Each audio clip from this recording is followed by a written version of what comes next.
आजचा हा पदार्थ जर तुम्ही मी सांगितल्याप्रमाणे बनवलात ना तर तुमचं पोट नक्कीच भरेल, पण मन भरणार नाही. इतकी जबरदस्त चवीची ही रेसिपी आहे आणि अगदी मोजक्या साहित्यामध्ये बनवून तयार होते.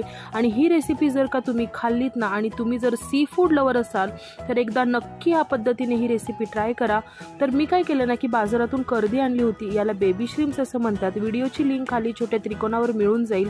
तर ही कर्दी मी घरी व्यवस्थित साफ केली, म्हणजे डोकं, शेपूट, पाय काढून टाकले, स्वच्छ धुतलं. त्यानंतर एका पॅनमध्ये मी 3 ते 4 चमचे तेल घेतलं. त्यानंतर एक मोठा बारीक चिरलेला कांदा घेतला, कांदा भाजला. यामध्ये मी आलं, लसूण, मिरची, कोथिंबीरीची पेस्ट घातली, ती भाजली. ड्राय मसाल्यांमध्ये मी हळद, मिरची पावडर आणि मालवणी मसाला घातला, व्यवस्थित परतवून घेतला. एक बारीक चिरलेला बटाटा, कर्दी घालून छान मस्त परतवून घेतलं. 10 मिनिटं वाफ काढली आणि शेवटी बारीक चिरलेली कोथिंबीर घालून गरमागरम कर्दी मसाला ज्वारीच्या भाकरी बरोबर तर भन्नाट लागतो.